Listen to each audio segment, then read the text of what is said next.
Well, good afternoon and welcome to this afternoon's webinar.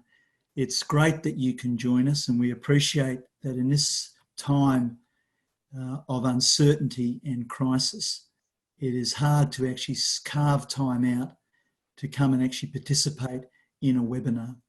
And so we hope that you actually take from this webinar some very practical things that you can do in building wellbeing, both within your organisation, for your teams and for yourself personally. My name is Mark McLaren, and I'm one of the directors of Art of Work and also Generative HSC. And it's great to be joined by the Australian Institute of Health and Safety, who are also hosting and sponsoring these webinars. I appreciate a number of you joined us last week for what was a great discussion. It was titled COVID-19, Meeting Operational and Wellbeing Needs. We had a massive response to that webinar, and there was real interest in wellbeing. So we thought we'd host another one with the Australian Institute of Health and Safety around wellbeing through a crisis. And it would be certainly fair to say that COVID-19 has created not only a health, but also an economic and a wellbeing crisis. I'm joined today by a number of people who will both present and will also be part of a panel discussion. And I want to thank them and their organisations for making time to participate in the webinar. We have with us Graeme Cowan. Many people have met Graeme. Graeme helped create and found RUOK, and he's currently a board member. He's also a co-creator of a really innovative program and product called WeCare 365 and FactorC. We have Suzanne Hall with us. Suzanne is based in New Zealand, and she is the CEO of Be Intent, a program and a tool that will really help you to connect with people working outside an office environment. And how do you track, measure and respond to what's happening in terms of wellbeing? We have Nicki Crauyford joining us. Nicki was previously the head of people safety and culture for the Compass Group. And so Nicki's held a number of global roles. Nicki is actually joining us. She's normally based in our UK office, but she's joining us today from a provincial village in France where she's currently locked down. And thank you, Nicki, because it's very early. I think it's about 3:30 in the morning for Nicki. So Nicki, thank you for joining us. We also have Alena Titterton, and Alena is one of the partners at Clyde Co. And Clyde Co is a global legal firm, and they have been very committed to helping organisations proactively respond to COVID-19, not just from a legal perspective, but also from a wellbeing perspective. And for Alena, that really is a very important part, and she'll be participating in the panel discussion. We have Dr. Ieraci, and Sue's part of our team, but brings a wealth of medical experience, which I think is vital when we start to think about wellbeing. She's an emergency physician with 30 years experience and has really been a pioneer in telemedicine, and so has a number of interesting perspectives. For me, I'm part of Art of Work and also Generative HSC, and we're just pleased to be able to make a contribution to the wider group. What's quite amazing is that nearly 1,000 people across Australia, New Zealand, UK, Canada, and other places, I think even parts of Africa, have joined in today's conversation. And so I warmly welcome you. People often want to know, well, where are we going to go over the next hour and a half? And you'll see there that we're bang on time.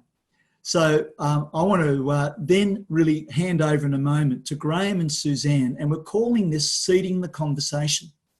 And they're going to talk, Graeme will bring his expertise to the fore to talk about how do you navigate and build wellbeing. It's hard enough doing that during stable times, but how do you do that during times of crisis, uncertainty and anxiety? So Graeme will lead that discussion. Suzanne is going to help us to think about how do you come up with a practical and scalable solution to build wellbeing when you've got people dispersed and they're no longer gathering in the kitchen or around the water cooler or in a meeting room. And then we're going to open it to questions. And you'll find on the Zoom app, there's a place for Q&A. And this is where I'll then introduce Rod Cameron, one of our team. And Rod will be curating the questions and then directing them to panel members who I've introduced. And then we thought it'd be really useful to look at, well, what are some practical things in terms of tools? And that's what organisations are really looking for at the moment. Tell me what tool I could use. And so we've had the very fortunate, I suppose, partnership over the last couple of years to see FactorC and WeCare 365 develop and also be intent. I want to make it very clear at the outset of today's webinar that neither the Australian Institute of Health and Safety nor RUOK have any vested commercial interest. We just hold these colleagues in high regard. They are people that are incredibly creative.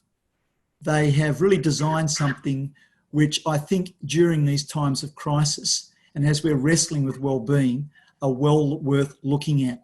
And then finally, there'll be another 15 minutes of opportunity for further conversation, and then we'll wrap up. We also have an additional surprise, and I'll show you that right at the end. But we figured that in half an hour, we can't ask and we can't answer every question. So we're going to have a video meeting. And so right at the end, we'll tell you how you can join. We're going to have probably, I suppose, maybe a 5 to 10 minute break to let people grab a tea, coffee, etc., and then join that meeting. And we can host that meeting up to 500 people. And that'll be a video conference. You can either have your video on or off, and you'll be able to ask lots of questions, and a number of the panel will be able to stay on and join you in that conversation. So what are we trying to do in this conversation? Well, we're really trying to focus on how do you actually build well-being of your people and your organisation, particularly during this time of great uncertainty, great crisis, heartache, and real devastation for people. And how do we actually not lose in the midst of all that, harnessing people to be the solution? And how do we make better decisions around risk and well-being? And most importantly, how do we set ourselves up for the future and recovery? Because there will come a time when COVID-19 will not be wreaking the same level of havoc, not only here in Australia, but globally. How do we get ready for that? The last thing I want to say before I hand over to Graeme is I want us to think about well-being in a holistic sense and see that really there are 3 dimensions. This comes from the World Health Organization. And so often we think about well-being and we'll think about that as a mental state. So each of our panel members and our presenters are going to try and tackle how do we build well-being in terms of our emotional, mental and psychological, spiritual state. We also want to think about how do you build well-being physically, and most importantly, how do you build this notion of social well-being or connectedness? And so as each of the people present and answer questions, that's front of mind for them as to what they're thinking about in terms of well-being. As I said, there'll be a Q&A. I'll make sure that we get a chance. Rod Cameron will put the questions to the panel members. And then, as I said, at the end of this, we'll have a bend and fresh break, grab a tea, coffee, and then come back. So again, I just want to add a warm welcome on behalf of RUOK and the Australian Institute of Health and Safety. So let's see this conversation and get it underway. And I'm going to hand over to Graeme Cowan to make a start. So thank you, Graeme. Welcome. We look forward to hearing what you have to share with us around some practical thoughts in terms of well-being. Thanks, Mark.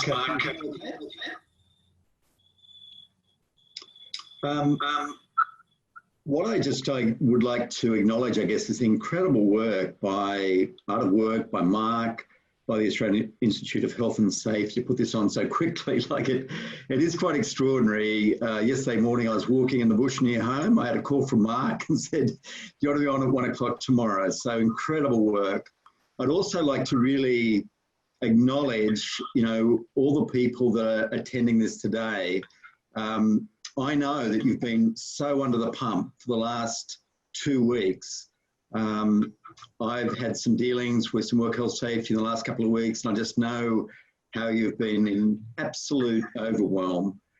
And what I, first of all, I guess would like to say to the people listening here today is that self-care isn't selfish, that you must work on your own well-being as well during this very difficult time, because if you run out of fuel, you can't help other people.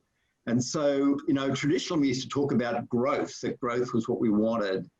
And to get that, we needed resilience. And but I think we're even now in survival mode. And this is where care is the root cause. You get care and self-care right, that leads to resilience. So I really want to emphasize that that's what we want to cover off. Next slide. Thanks, Mark. So I shared this slide, a live presentation on February 13, which is what? It's about, 5 weeks ago. It seems like 3 years ago. And everyone agreed that we were in volatile times. Now, 5 weeks later, it seems like it's been ramped up 10 times because of COVID-19, the implications of it. I don't think I didn't grasp at all the implications. And so what that means is there is massive uncertainty at an individual level, at a team level, at an organizational level. And, that's a given. Next slide, thanks. So we need a tool to really think about this. How do we navigate really difficult times? And I use a tool called the Moodometer. And it makes sense. So I went through profound depression myself for 5 years, saw a psychiatrist, and he always asked me to rate my mood. And one day I asked him why. And he said, well, I believe you should be able to learn how to manage your mood and maybe even master it. And I said, well, haven't I got a clinical illness? And he said, yeah, you have. You've had 5 major episodes of depression before. You have a predisposition, but I want you and everyone to remember that you should be able to learn how to manage your mood and maybe even master it. And so that's something that I've really been passionate about for the last 12 years. And what I've learned is some very interesting things. I think that we know that when we're in the green zone, we are better people, we're better employees, better spouses, better parents, better everything. But it's also really telling to remember that, research published in Harvard Business Review tells us that when we are in the green zone, we're 31% more productive, 37% more influential, and 300% more creative.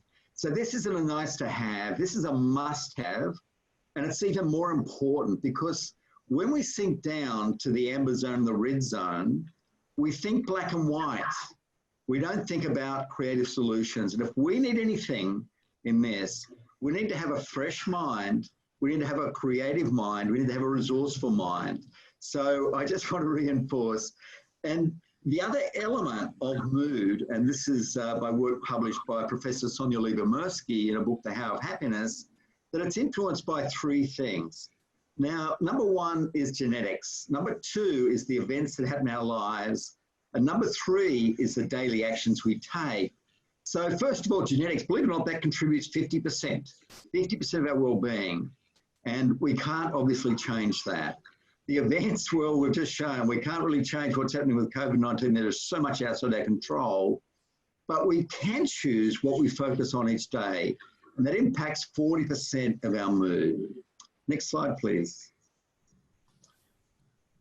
I shared this before this crisis happened, but it's even more pertinent now. The number 1 priority of future-ready leaders is to build more caring and resilient teams who enjoy growing together.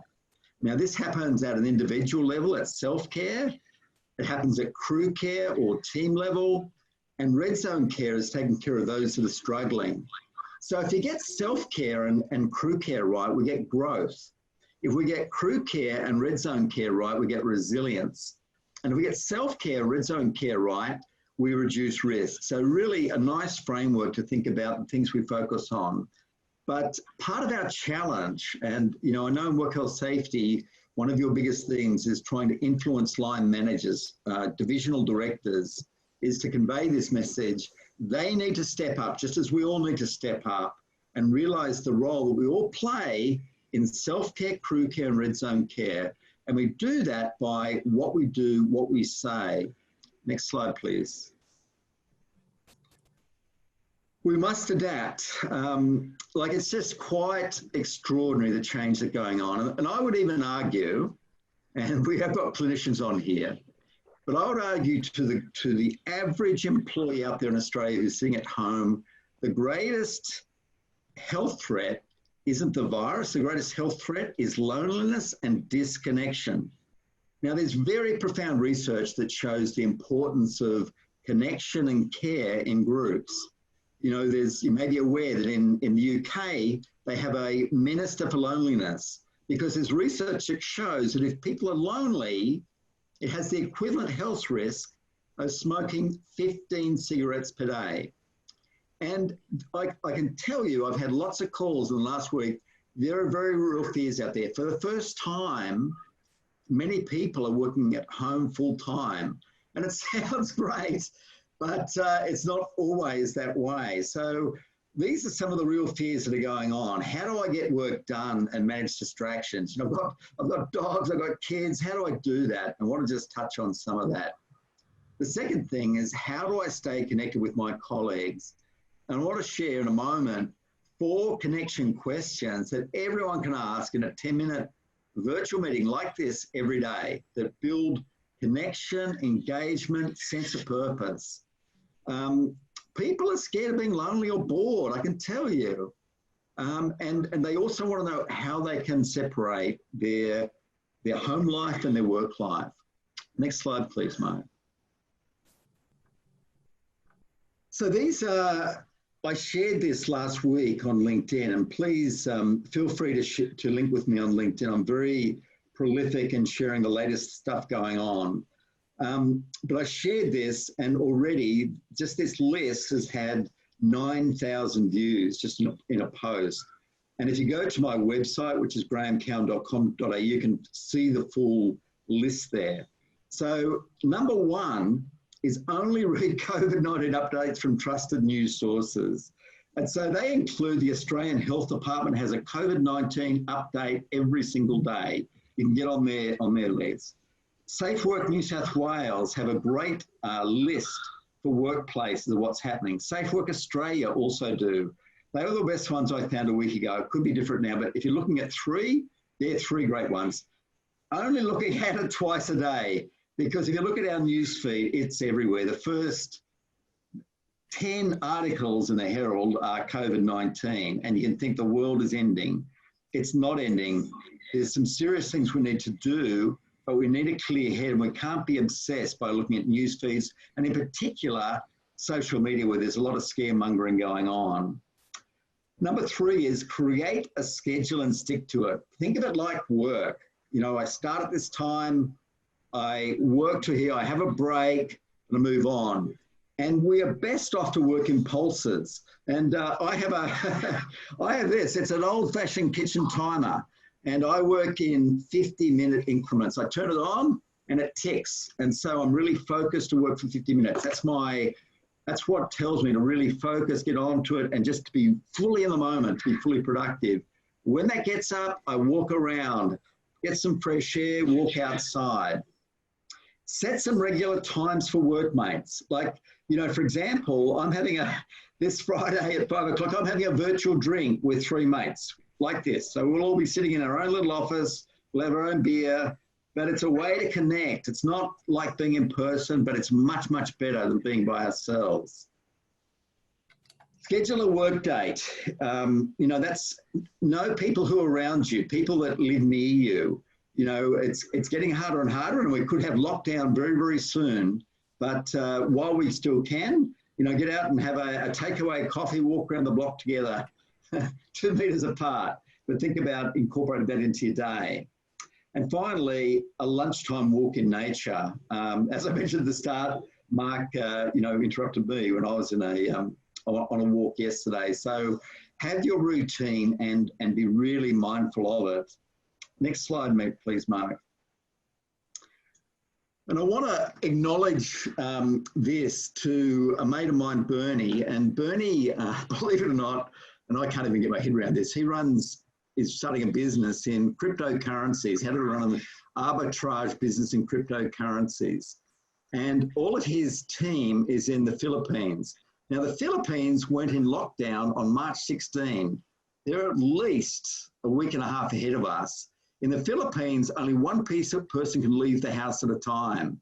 So this is what Bernie does, and it absolutely works. So he has a 10-minute stand-up Zoom call every day. First question is, are you okay? Do you feel safe? Are you feeling safe? Does your family feel safe?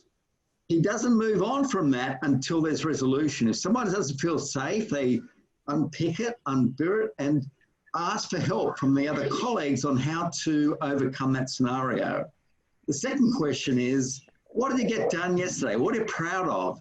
And this is a chance for mini celebrations. Believe me, we need mini celebrations. So a small victory from yesterday, or if something didn't go right, a commiseration. The third question is, what is your number one goal for today? Only one. If you get this done, you'll feel a sense of accomplishment. And that provides purpose, it provides meaning in everything. And the final question, is there any impediment to stopping you doing this thing? What can we do to help get that out of the way? So I've tried to just limit it to 7 things to think about for ourselves and our own self-care, our own productivity, but also for our teams. These are little things, and they work. They 100% work. So back to you, Mark. Great. Thank you, Graeme, and thank you for setting out a very clear, I suppose, rationale for the call for practicing self-care and resilience and giving us some tools. So we're going to come back to Graeme in a moment and ask him some questions, but I'd like to hand over now to Suzanne Hall from Be Intent. So how do we now make this happen when we're now thinking about this with people who are geographically dispersed? So thank you, Suzanne. Welcome, everyone, and thank you so much for taking the time out to be learning things where you can be helping your teams and your staff and yourselves. And I follow in Graeme's footsteps. This, almost everything he said is exactly what I would be saying as well. So I'm going to come up with some other points of difference from that. A little bit of background about us.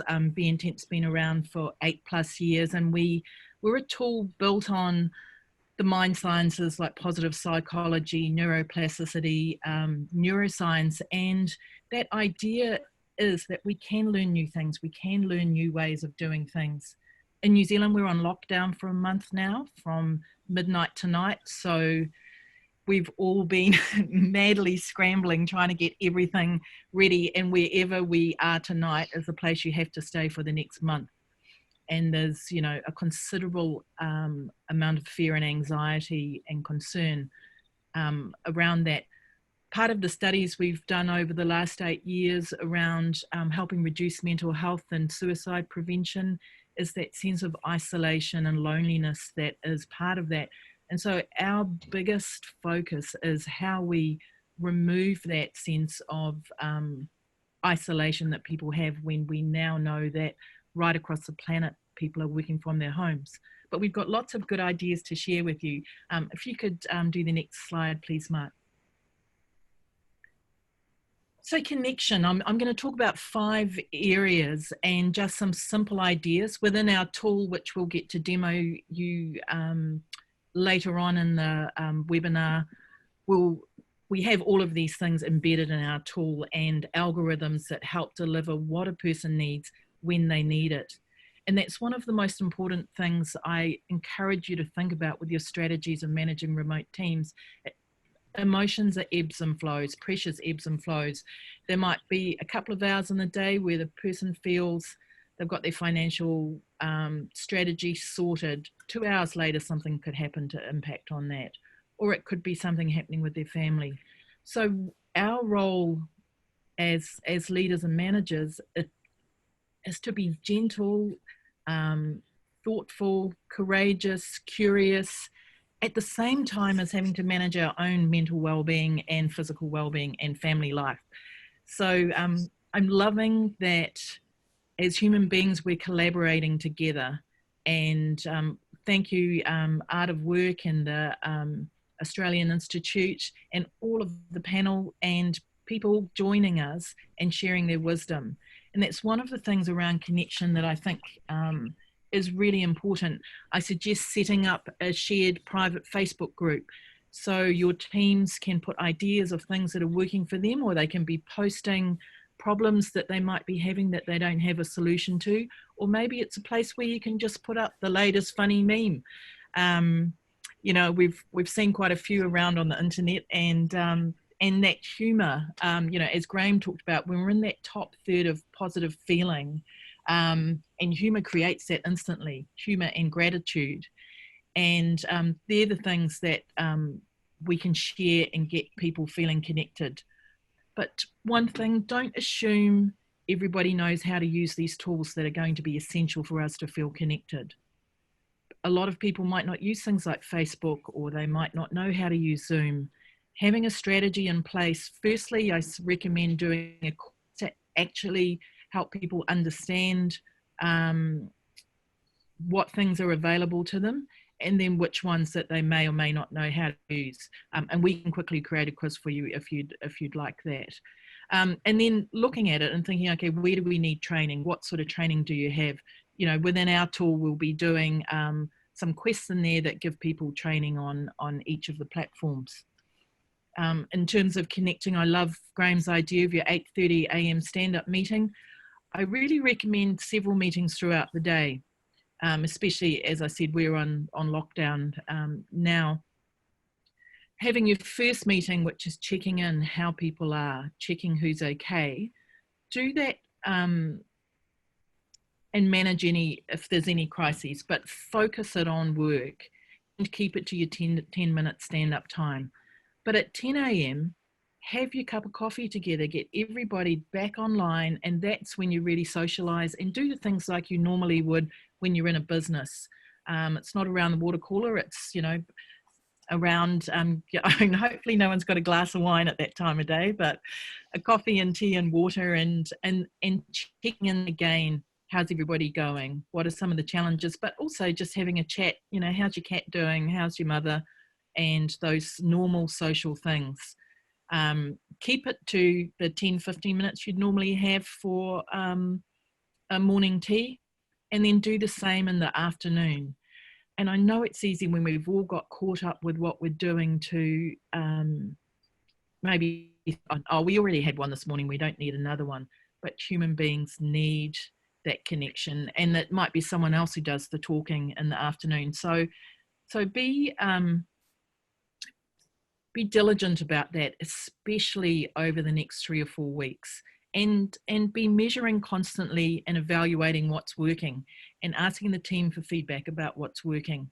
Sometimes something might feel uncomfortable because they haven't done it before. So be patient and, you know, do something for a few days first before, you know, don't do something the first time and go, oh, that didn't work, and then can it. Give it a proper amount of time. And, you know, as Graeme also mentioned, everybody's under stress. So their thinking is a little bit more clouded. They're not going to adopt new ideas as easily.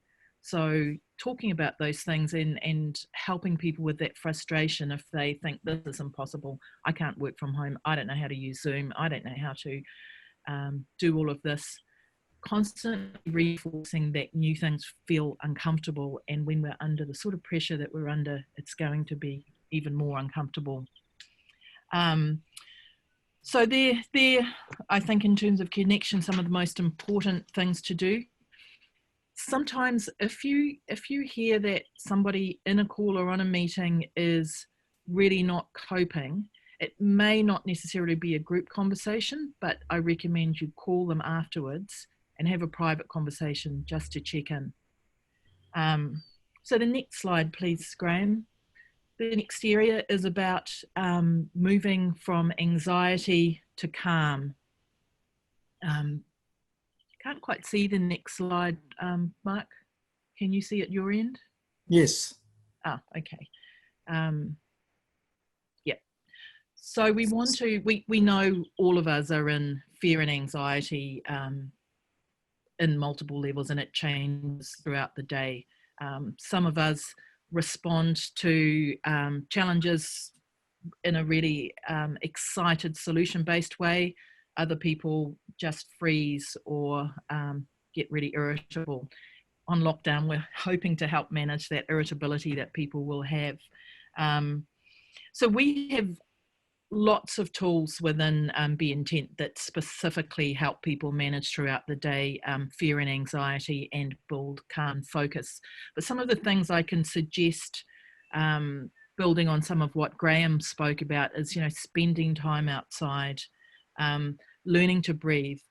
We've got lots of breathing exercises. You could even just Google some good breathing exercises and maybe do some of those together as a team. Teaching your children, your partner, doing some of these together and actually acknowledging that it's okay to be fearful. It makes sense to be fearful. It makes sense to be anxious. That's our fantastic body's metabolism and ecosystem warning us that we have to be careful. But there's lots of simple techniques with which you can do it. One of the key ones I find is a breathing exercise where you breathe in for 5, you breathe out for 5 straight away, and then you hold for 5. What this does is build up the carbon dioxide levels in your brain, which helps you feel calm. I know it sounds like you should have more oxygen, but actually when you build up the oxygen too much, you get your fight or fight response happening. So that breathing in for 5, breathing straight out for 5, and holding for 5 when you're feeling anxious helps balance that carbon dioxide oxygen levels. So that's a really simple thing to do. And again, please contact us if you want. We've got hundreds of these ideas we can share with you. And again, just checking in if you've got EAP or other tools and things that are available to you. Don't assume the whole team knows about them. Reiterate and make available really clearly how you connect to some of those services. That's really important. Next slide, please. So, you know, we absolutely have to deal with how everybody's feeling emotionally, but at the same time, we've just got to get stuff done. And one of the things that can really help people feel good is being productive. And that's not easy when you're suddenly thrust into home life and expected to manage it, especially if you're together with managing other relationships like children, partners. How do you do it? So it's really important to share effective work practices and help people deliver value. Graeme talked about using his timer for 50 minutes. We've got a whole quest around the Pomodoro technique, which is in 25-minute intervals where you concentrate on one task for 25 minutes, you set a timer, you have a 5-minute break, and when you've done 4 lots of Pomodoros, you have a 20-minute break. But a Pomodoro could be, which is the name for the 25-minute break, could be spending time with the children for that 25 minutes. That 25 minutes could be preparing a meal. The 25 minutes could be managing your inbox. It's a great way to break your day down into multiple tasks that you only do each one for 25 minutes. And it's incredible what you can get done. But again, it's being a gentle process. We want to be saying to our teams, here's some ideas of the ways you can manage your workload. Choose one. Checking in if they're not feeling able to have outputs that they normally would, and working with them on ways to do that. Authentic is really important at these times too. It's no good just going, oh, well done, good on you, all of that sort of praise that's not sincere. Finding something, you know, especially if a person isn't performing and they're not able to be producing what's required, just giving them genuine praise for something that they have done hey, it's fantastic talking to you. It's great that you got that set up. It's great that we're talking about this. You know, find things to be authentic, because people don't want, right now they want genuine praise for things that they're doing. So that gives them the right indicators that they're on the right track. And again, it's just about being gentle, knowing every single day that every hour things can be changing. The next area and the next slide, please, Mark, is having a harmonious home. Now, I think a lot of people are thinking about we're going to be at home, it's going to be a bit tricky, but having really clear strategies. Some of our team have been researching this and coming up with content within our app for it. You know, for example, if you're a husband and wife at home and you're both needing to work and you've got children, scheduling time when one of you have the children, and the children know it might be putting a sign up, dad's turn. So when they need help on something, they just go straight to the dad. And then a few hours later, it might be the mum's turn. We can't wing this, because it is an absolute melting pot of anxiety, fear, anger, frustration. We know that men and women respond quite differently.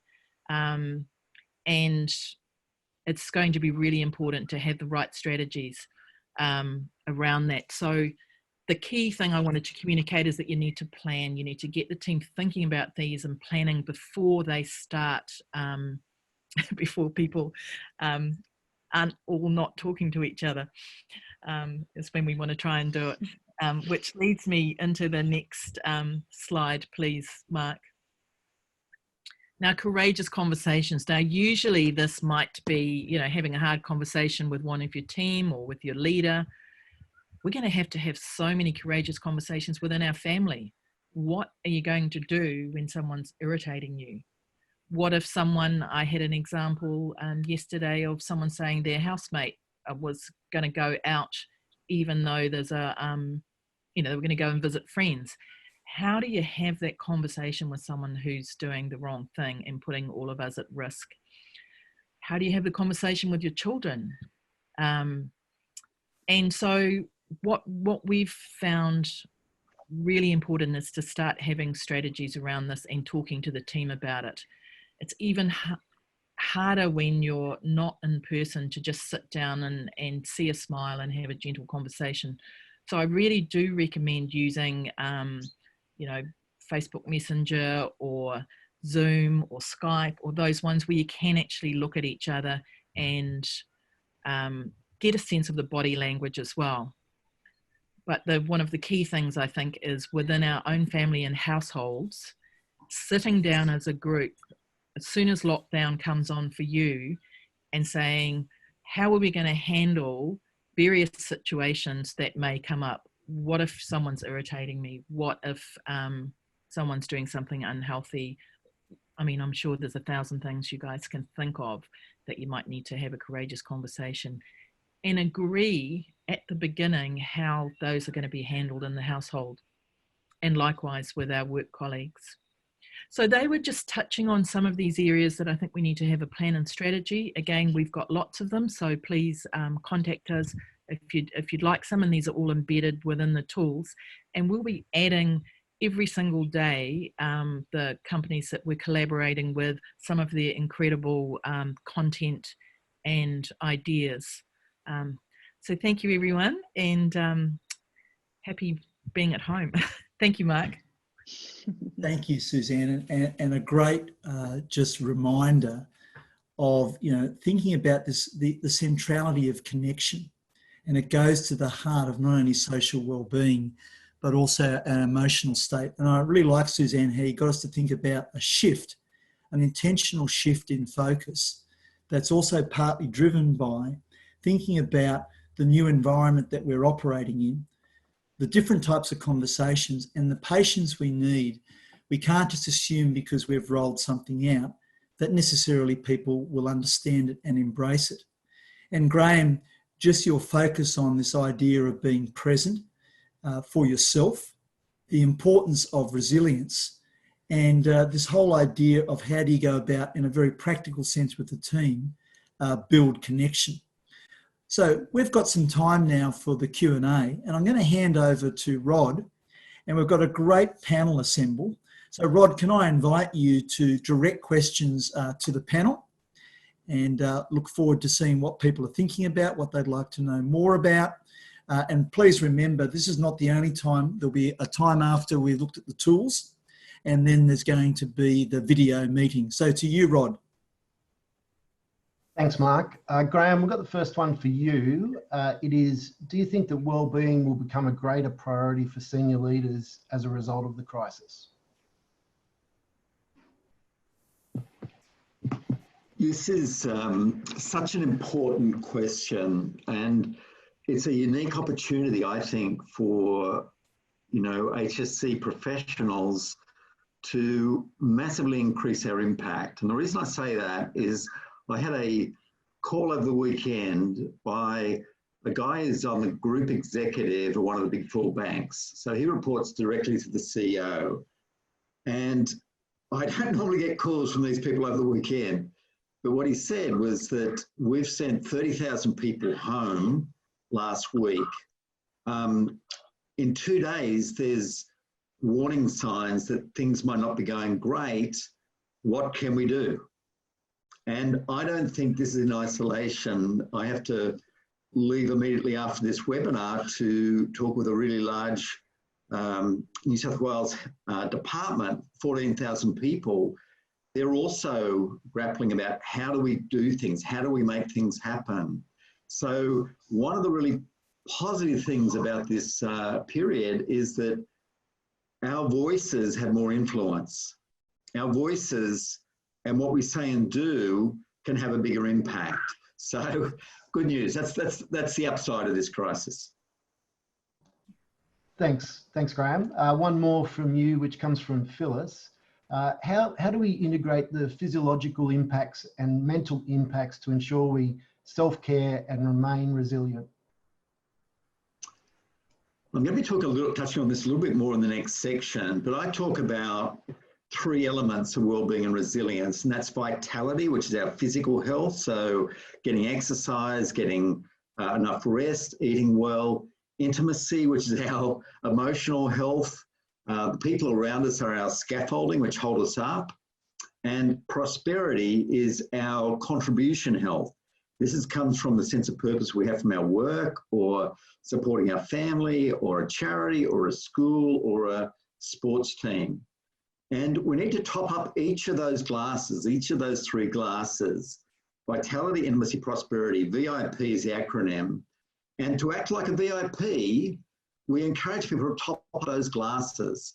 And, I went through profound depression for 5 years, 23 different lots of medications, shock therapy, suicide attempts. I never thought that I would recover. I now have an incredibly fulfilling life. And so that potential exists for anyone. No matter how bad we feel, just topping up can make a huge difference. Great, thanks, Graeme. Suzanne, I've got one from you for Chris, and Chris asks, is there any specific advice, tools or resources for people who are still working in essential services while everybody else is in lockdown? And the sorts of tools we're talking about are to manage fear and anxiety. Yeah, our tool, which we'll have a look in the next section, we have created a section for every type of worker. So whether you might be still working but in a contact centre, or working remotely, working in an organisation as a team, an emergency worker.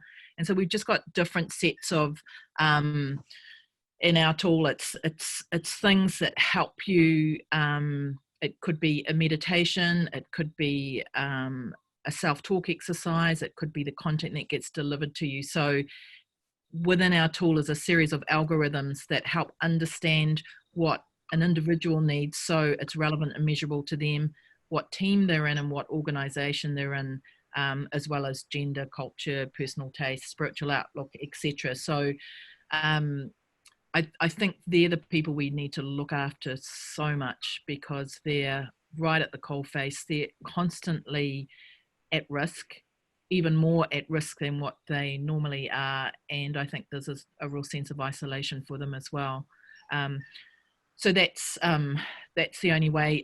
If you wanted to contact me, I could send you a list of some of the tools that we have in there, or other tools that are available as well. Great, thanks, Suzanne. I might bring Nicki into the conversation. Phyllis has asked, what does it take to be a great leader in these uncertain times like a health crisis? Yeah, thanks very much for that. So from my perspective, as Mark introduced me, I'm on day 9 of lockdown in France. A lot of Europe is kind of somewhere between 5 days and a couple of weeks ahead of where Australia is. So we've been in lockdown for a longer period of time. And I was talking earlier on in the week with some of my friends and colleagues in Europe about their experiences in sort of senior roles and what they're seeing that they need to call upon, dig deep within themselves more than usual. And 3 or 4 of the thoughts that came out were very much to be a visionary, a great communicator. That's important normally, but I think to have a clear vision of the short-term business priorities and communicate those really clearly, and if you like, the central purpose of the organisation through this crisis, and confirm to employees how they can play their parts is really important. I think keeping clear, concise and honest communications and cut the bullshit. It's been mentioned a couple of times already today. You know, honesty, authenticity is really important at this time. I think one of the other things that's come through, and I appreciate this is not necessarily easy in this circumstances, but create a positive environment. I think positivity builds positivity, so encourage respect and care and openness. Again, some of the things that have been touched on already. And that environment will encourage ideas and opinions, which is vital to the organisation, particularly, well, survival, but also when we start recovery mode. And I think humility for me, vulnerability, you know, even a great leader doesn't have all of the answers and shouldn't feel that they have to come up with all the answers. You're going to make mistakes. So I think maintain a learning frame of mind, listen to your colleagues' ideas, and really listen, and get that two-way feedback going. I think a couple of other thoughts were trust. I mean, really one of the most valuable currencies in the workplace normally, but particularly at times of crisis. And I think empowering employees to make decisions, and avoid the temptation to micromanage people, which just, you know, ends up people feeling that they have, you know, a lack of control over their own working practices and schedules. So avoid that. And also, I think to end up have a respect for other people's time. You know, people are working at home, as we've touched on, in their own environments. So, you know, respect that team members, regardless of their position in the organisation, you know, have to manage their own time, and need time to reboot and unwind.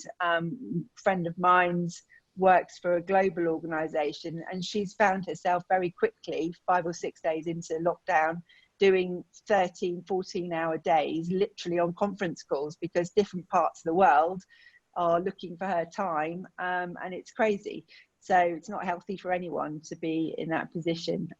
So I think those are some of the things, in addition to the usual leadership behaviours, that people are saying they're finding, you know, really helpful in this crisis situation, particularly as you go into lockdown, and as I say, our experience in the last few days. Thanks, Nicki.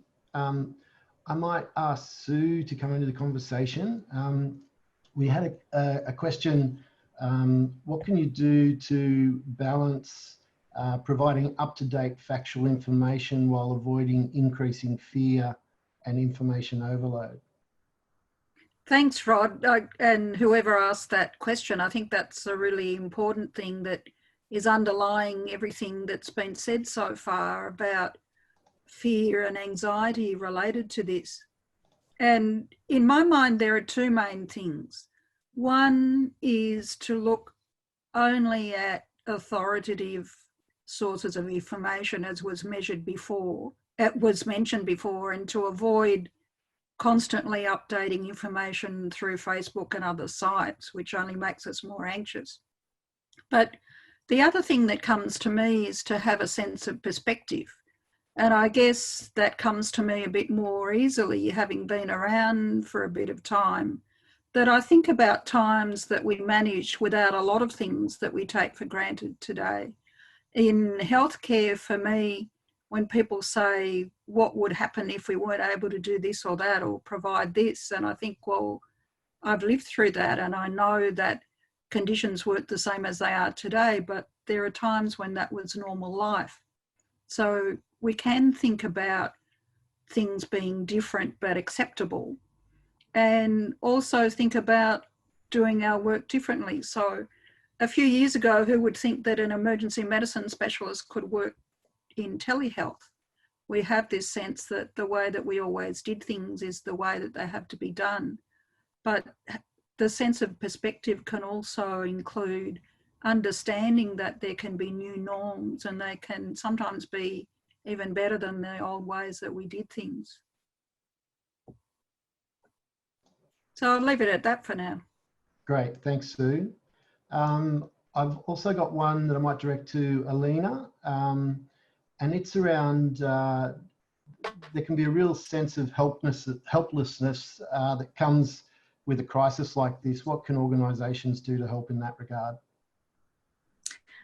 Thanks for the question. I think this is a really interesting time to be looking at pivoting our corporate social responsibility strategies. So that's one of the ways in which organisations can help people with that sense of helplessness and bring the workplace into some of these home environments as people go into isolation by using our corporate social responsibility strategies as well. So you know, one of the things that we can be doing is encouraging people to support those various services that are out there, helping people who are impacted right at the beginning of the things that we are currently experiencing in Australia, for example.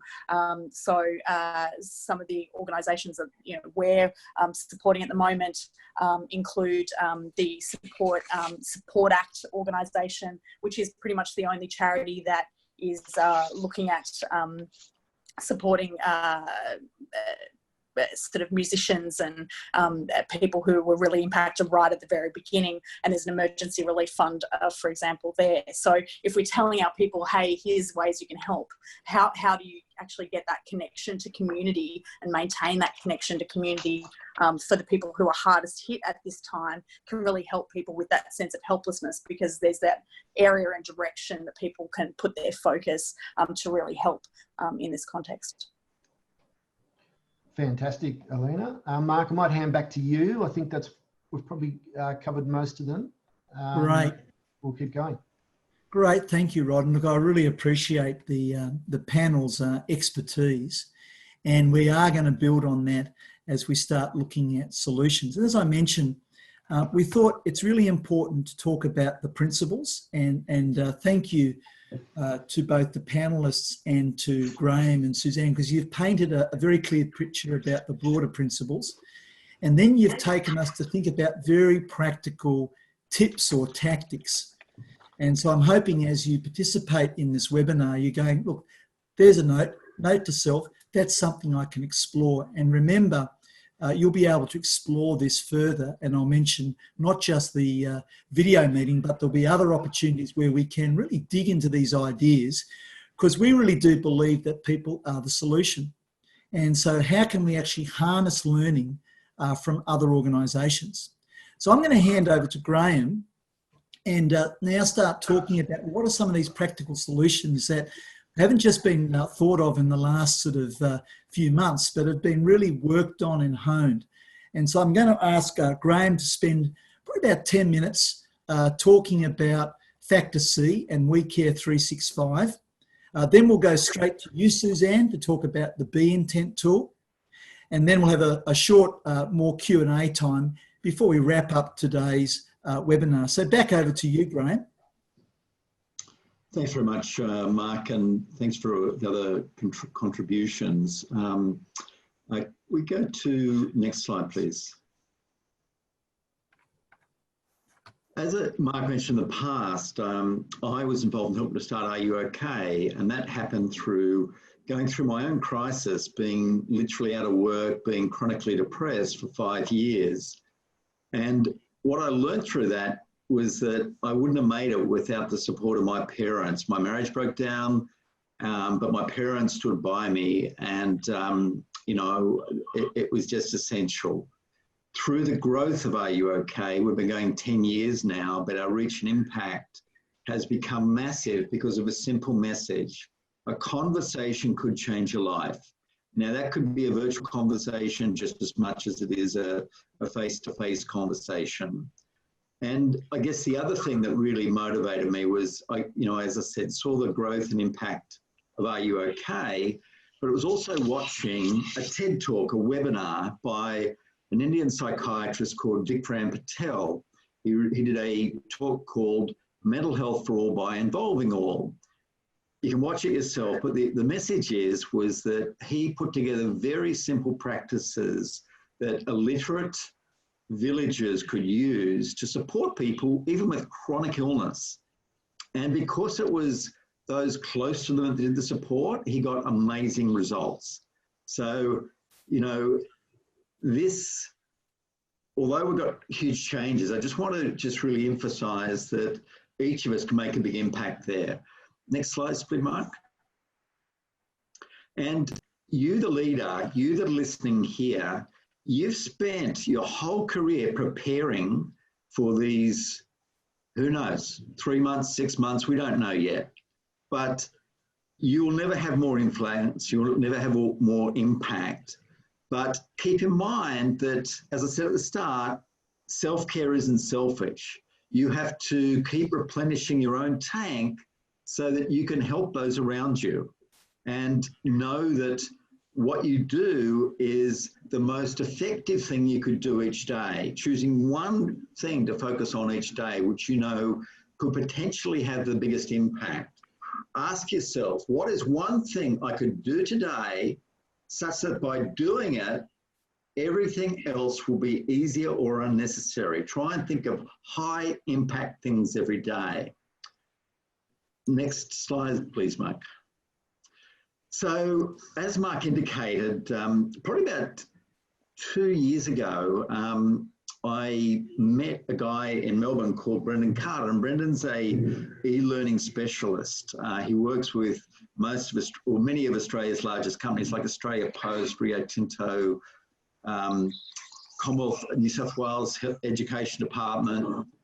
And I asked him, what can we do in the workplace to, I guess, replicate what Vikram Patel did in villages to workplaces? Because workplaces are nothing more than villages or tribes. And so what we did was to do a pilot with a program which was called FactorC with the University of Sydney and also Ernst & Young. And it was based on that acronym you see on the poster in front of you, I CARE, where I is how you identify someone struggling, C is how you show compassion, empathy, ask, are you okay? A is for access experts, helping to guide them to the right area. Revitalising work, as all of you know, work is good for recovery. Getting people back as quickly as possible is important, and E is for exercise. So we did a pilot with basically it was an hour-and-a-half program, and it also included the Moodometer on it, so we could measure the mood in real time at the university. There were some complications in terms of technology and single sign-on, and any of you that work for large organisations know that is the case. So anyway, what Brendan and I decided to do was to put together a 20-minute program to take away the technology problem that could go on anyone's learning management system. And it starts with this 20 minutes amplified by the materials you see in front of you. a booklet, a wallet card, help sheets you can refer back to at any time. And what was really optimistic is that 94% feel more confident to help going through it. Next slide, please. When we rolled it out, we were able to see who was going through the program quickly, and we saw that one person went through the whole thing at once. You know, as I said, it was a 90-minute program. We gave people, we thought people would take a week. It was one person. But then we found out when we spoke to our client, the head of health and safety at the University of Sydney, who's this person? Oh, he's actually the head of School of Psychology at the University of Sydney.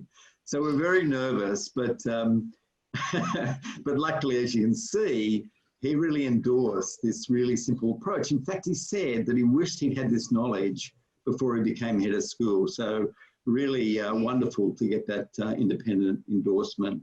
Next slide, please. So as you can see there, that's the framework. And I will share, if you're interested in knowing more, how you can easily do that. But this is what people said, that it's short, sharp, and to the point. Nice blend of imagery and text. They described it as easy to navigate, understand, and apply. Practical tools for learners to help themselves. And we found that really interesting because even though it's about helping others, of course the knowledge is relevant if you're trying to help yourself. You know, how do you find a mental health savvy GP? How do you prepare for mental health discussion? Well, it's easy to prepare for yourself just as it is to apply to other people. So this has 12 help sheets that people can refer back to effortlessly. Next slide, please. I want to also just talk about the concept of blended learning, because this can also apply in terms of transferring knowledge. You may be aware of Ebbinghaus's forgetting curve. We forget 75% of what we hear in a week, unless it's reinforced. And so VW is very aware of this. They have dealerships, 250 dealerships around Australia, and they apply this blended learning for that reason. Next slide, please. And this is how they do it. And in this case, they decided to do it this way. They wanted to have an e-learning workshop for everyone. So 4,000 employees were able to adapt to it. Then having a face-to-face 2-hour workshop. Now this was for the managers. And as you can see, it was a half-day workshop where 50 minutes was self-care, 20 minutes crew care, 110 minutes red zone care. And then after that, how you then apply that knowledge on the job, how you turn knowledge into action. Next slide, please. And this is how we basically rolled it out. So there's a discovery process where we did interviews with people in the field to make sure the scenarios that we used were relevant for the automotive trade. We did a quantitative survey of just 250 people. We reviewed metrics. Then we did a co-design. So what we did was, based on what we learned, we presented that 2-hour session based on what we'd learned in I guess, the beta version. And we did it to just a small group of people that were actual trainers for VW. And then based on that, we then did the next iteration of that face-to-face session. We got most of it right, thank goodness. We got about 90% right, but there was little tweaks for the next iteration. Then there was a big launch, and then of course, momentum. Next slide, please. And you know, the beauty about it is it's customized. So as you can see, there's not even, you know, FactorC branding on there. This is on their LMS.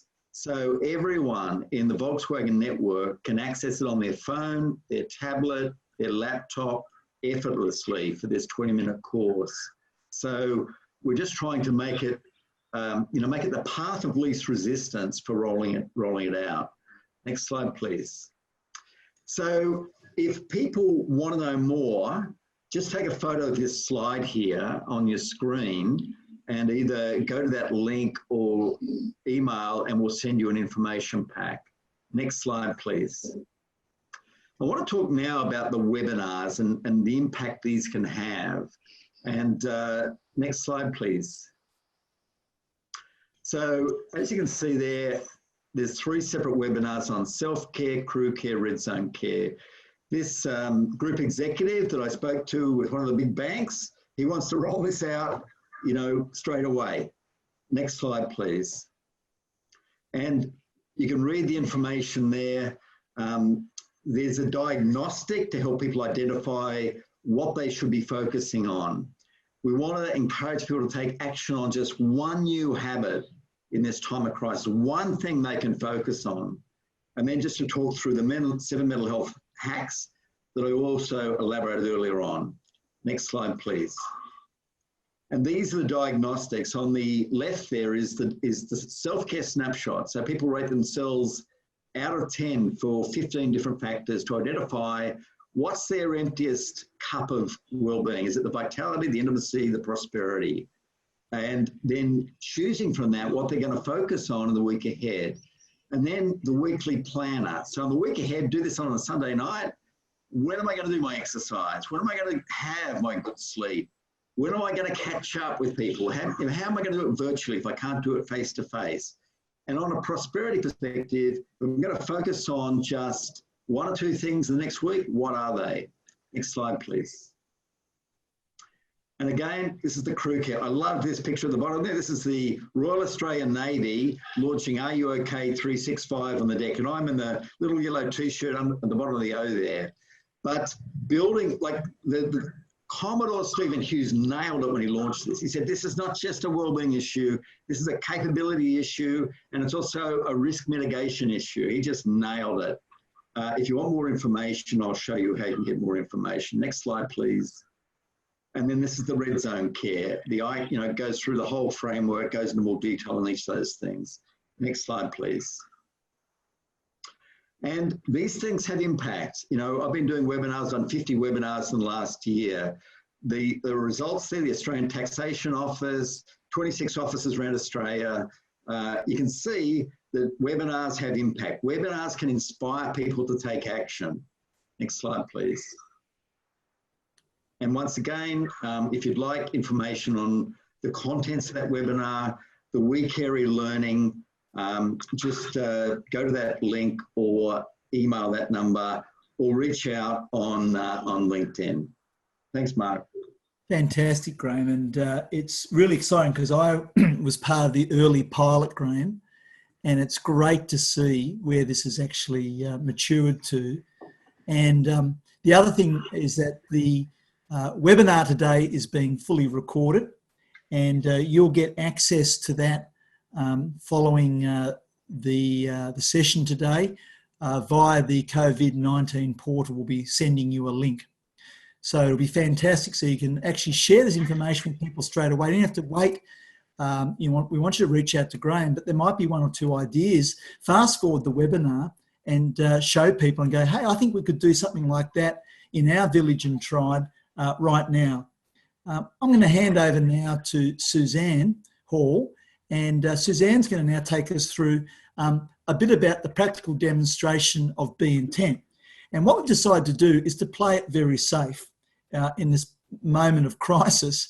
And rather than doing a video, which we do have that we can use in the webinar later on, what we're going to do now is get Suzanne to walk us through it. So over to you, Suzanne. Thank you, Mark, and thank you, Graeme. It was great to get a good look at your tools. I've always been such a fan of the RUOK campaigns. It's an extraordinary initiative. So Be Intent, what we're about is how to get people into the right headspace.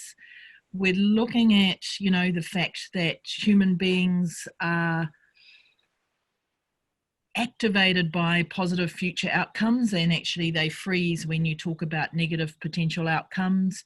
They need instant gratification of some sort, and there's all sorts of human behaviours. I'm sure all of us can look at ourselves and know areas where we have sometimes even expert knowledge, but we don't act on it. So Be Intent's all about how do you get people to take action. And what it does, and we'll look through some slides shortly, but it's all about delivering things that's relevant to the person on that particular day and throughout the day, what team they're in and their organisation. Next slide, please, Mark.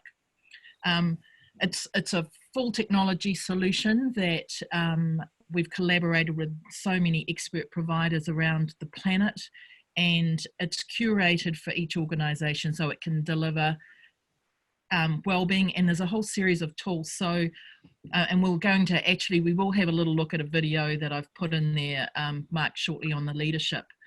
But in it, we have a whole range of tools that are all about a person having a 24/7 tool, no matter what it is they're dealing with, in terms of building their own personal resilience, their own personal mental, emotional, physical well-being. We start off with a well-being and energy quiz, so you can get a baseline report for the whole organisation, team by team, of exactly where people's energy levels, well-being is at, and the personal and professional areas that they want to develop as well. And then there's algorithms in the tool that deliver those to each individual and what team they're in, and based on their organisation. We're a web-based and an app-based. We have really bad timing. We have just done our biggest development of the last 8 years, and we've just migrated to a new platform in the last few days. And with all that's going on, we're just madly getting our apps submitted to the app stores. And so we've got a delay of a couple of days before the apps are there, but we can use the web version. Next slide, please, Mark. One of the things that we also found, our tool has, you know, over 230 different resources in it of active tools and things, and that people are a little bit overwhelmed. So what we've got now is what's called quests, and these are areas in different parts of your life where it just gives you the actions to do each day. We've putting a lot of content in there around remote working, some of the strategies we talked about earlier, like how do you work handling family, using the Pomodoro technique, what happens when you feel overwhelmed. There's a whole 7-day activities around reducing anxiety and finding calm. We just add constantly to our library. We've got over 18,000 pieces of individual collateral, but you don't get to see all of those. What happens is you get things pushed to you that are relevant to you. So a different team member will get different things, but you might have an overall guidance as a team leader of this is what I want to deliver to the whole team, and they will get that content as well. Next slide, please. If you can run this video, please, Mark. It's asking me to request access, so I think we won't be able to run it. Blah. So what this video was of a dashboard. So we have a world first dashboard that you have your own personal dashboard, which gives you a full wellbeing and energy report. It has your goals in there. It has things you've succeeded at. It has a whole variety of things. And then a leader can see a team dashboard. You can't see anyone's personal dashboard, but there's a really extensive dashboard that you can see how the team are feeling. So we're not just going, am I feeling good? Am I feeling bad? What we're doing is building emotional intelligence. So for instance, a person can say, I'm feeling angry, but actually they might over time realize they're just feeling frustrated. So it builds this emotional intelligence that really helps them navigate from one state of mind to the next. Another really important part of the tool is, because you can have the best tools in the world, but how do you drive people to do it? So we've got wellbeing points, and you can have teams grouped together with wellbeing points that have rewards to them. We've also got avatars in there that you can use your wellbeing points to clothe your avatars and associate a strength or a quality to it. For instance, I'm putting on my red sneakers of creativity, my blue shirt of courage, and so forth. So we've spent a lot of these years working in organizations, seeing where people lag and interviewing them and working with them and finding the things that help them to be motivated to participate and take responsibility for their personal well-being. And what this means is, as a team leader, you're the gold. The app does a lot of the housekeeping, and it means someone, if they wake up at 3 o'clock in the morning, there's a meditation in the app they can do to reduce anxiety. There's meditation, shiatsu, neuroplasticity, there's NLP, all sorts in there for doing that. And it's sort of fun to use as well, which is really important. So one of the things we found that works really well is team challenges, and that's a great way to connect a team at the moment and to understand how each person's feeling. You can go into the dashboard in any moment and you can know how the team were feeling and how they were wanting to feel. For example, you know, they might be feeling fearful, but they're also feeling confused. And then you know if the team are feeling confused that maybe they need clarification on something around their role. So it's helping the leader identify where the warm spots are before they become hot spots. And it's a really amazing digital duty of care, because every sort of scenario is within the tool. So as an organisation and as a director of an organisation, you can show that you've given a digital duty of care to the person. Next slide, please, Mark. So here's how some of the app looks, and we also have in there what we call a first aid kit. And in there we put the emergency numbers for, you know, in New Zealand it's Lifeline, it's Beyond Blue, or it might be your EAP provider and things. So at the press of a button, if someone is really feeling in crisis, they can just tap that and it will automatically dial, or if there's a text function, text that organisation. Next slide, please, Mark. Oh, so that's yeah, it's a shame we couldn't see the leadership dashboard video, because it takes you through and shows you the reporting and all the juicy, wonderful things in there.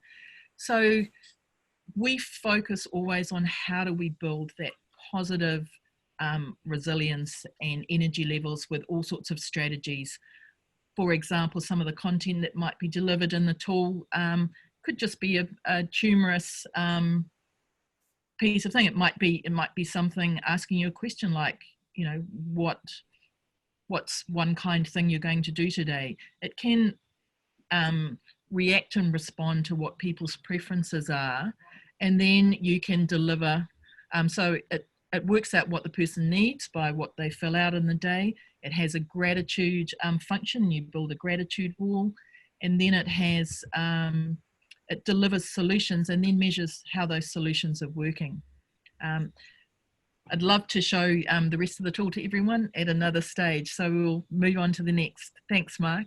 Great, thanks, Suzanne. And I know of a number of organisations that are using Be Intent, and one of the things that they've really valued is the idea of a dashboard. And as Suzanne has pointed out, it completely removes any personal detail, but it gives a sense of the wellbeing quota and what's happening. And I think even more so now in the midst of COVID-19, we need to be able to have those tools to be able to measure and then proactively respond. It's been great. So we've heard some really practical solutions around, I love, Graeme, the iCare framework. It's something that can be taken hold of. It can then be something that can be deployed into an organisation and then supported expertly by various webinars. And then, you know, Suzanne, the Be Intent product is a remarkable tool that's been around for a number of years and has been further refined. And it really puts the power of well-being in a person's palm. So I'm going to hand over to you, Rob, because I'm sure there are a number of questions that have come through. So you want to finish the webinar with some questions, and then I'm going to show you the last slide, which will take you to know how to log on to the video meeting that will follow this webinar. So over to you, please, Rod. Yeah, thanks, Mark. We might start with Graeme. Graeme, we've got a question. How do we manage employees who are in isolation but also live on their own or are located in remote communities such as mining camps? It's a big issue. It's a big issue. And as I mentioned, I had one phone call on the weekend from someone who was responsible for 6,000 people. And then I had another phone call from someone that I never remembered. I'd spoken to them about 18 months ago. They struggle with depression and anxiety, and they got themselves under control. But they were just feeling their stress levels rise and very scared of relapsing. And when I asked, they were living by themselves. And so I think there's a couple of elements there. There's of course, the spirit of Are You OK, which is, reaching out to others, asking other people in your circle, would they be comfortable reaching out to a buddy to do things? I saw something that a brilliant initiative, Are You OK, yesterday. It's called a connection card. And, you can just write on the card, hi, I'm Joe, I live down the block. I know you're by yourself, very happy to, buy you food or to call you at a certain time each day, blah, blah, blah. So that's out there already on the Are You OK website.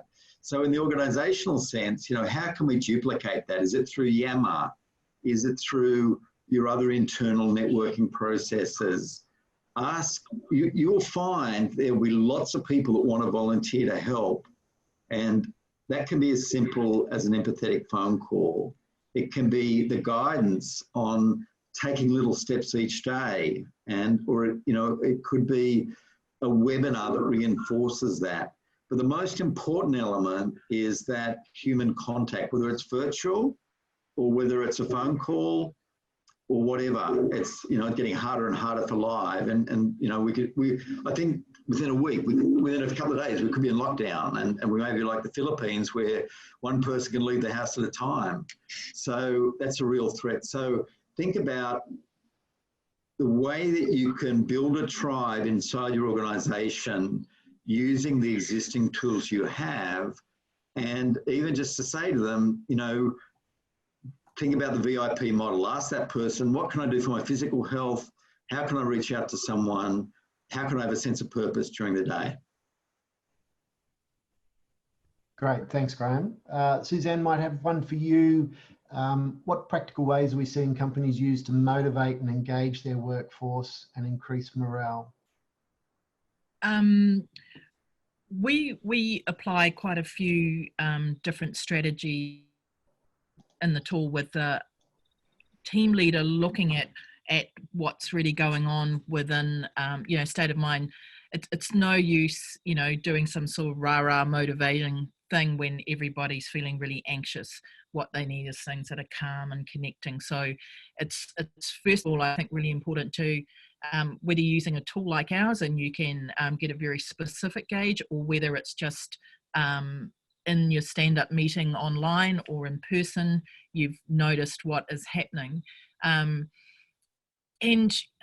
it sounds sort of counterintuitive and not, but setting some sort of competition in place. I can't believe this works so much, because I'm not really a competitive person, but every time you set some sort of goal for people to do, it could be, baking a cake, or it could be how many jumping jacks you can do, or who can come up with the stupidest cat picture.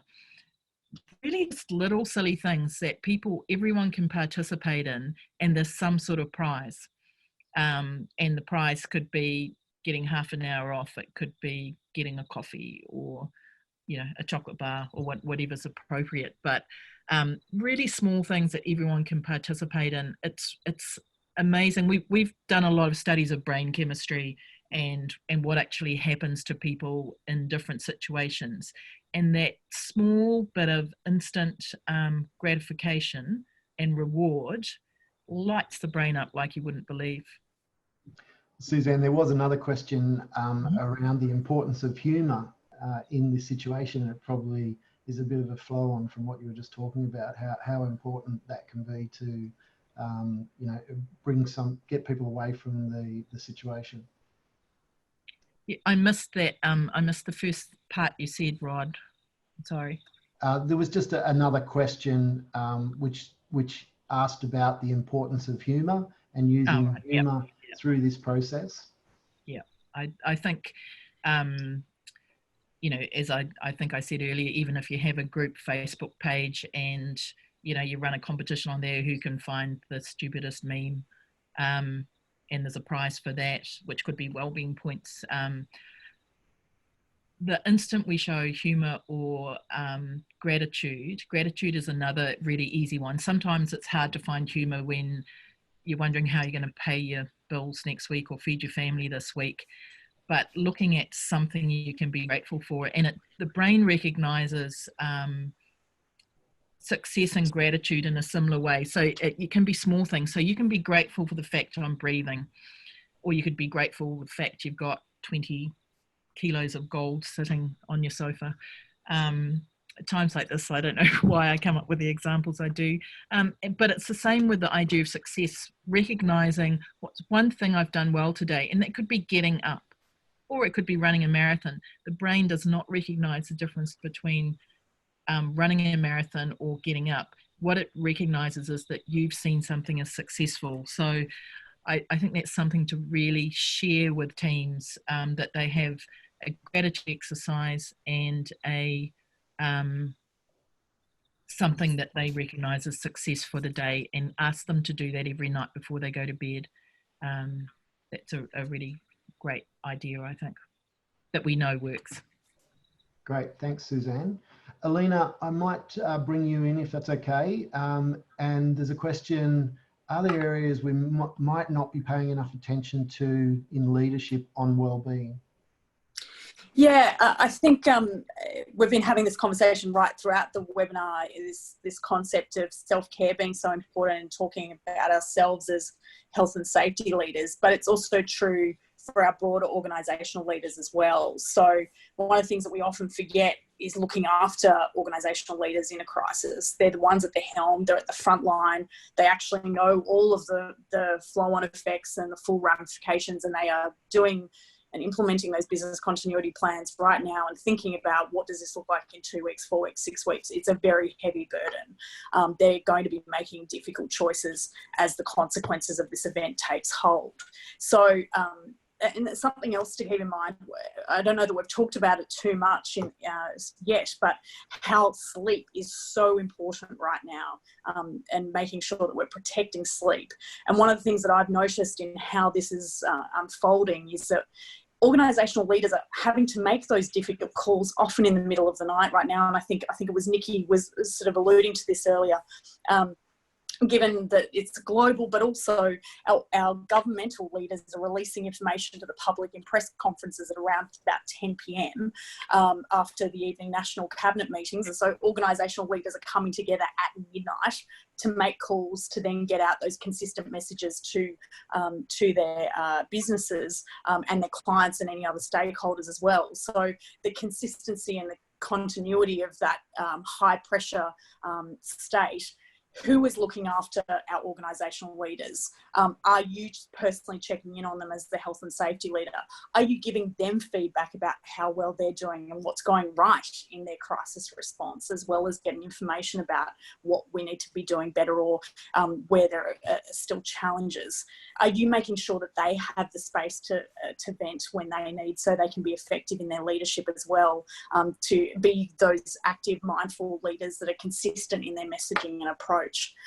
And making sure that your leaders are getting feedback on the communications that they're putting out, and getting that going. So you might be identifying other leaders at other levels in the business to kind of start that leadership chain of getting information flowing back to your top organisational leaders, to signal to others that we do want to hear from you, and prompt that conversation being a two-way street, because that flow of communication going two ways, and being sort of that continuous circle really is important at a team level, but also in that broader organisational sense as well, in the broader organisational comms. Thank you very much, Alena. I might hand back to you, Mark. Fantastic. Look, I've really appreciated the expertise that's come together to try and tackle what is a huge issue in the face of uncertainty. And my hope is that you've actually taken at least one or two things away from this discussion that you can further develop, both for you personally, but more importantly, for your team and your organisation. If we can work on those both levels, what can I build in my well-being? And I've actually jotted down a number of things this afternoon I thought I'm going to take away and think a bit more deeply about for me personally. And then I've also been thinking at the level of our team and what is it I can do. And then I've been thinking much more broadly about my local community and the organisations I'm involved in, not just in Art of Work, but further afield. So we'd like to invite you to an ongoing conversation. And you'll see there our website address. All you need to do is enter in artofwork.solutions.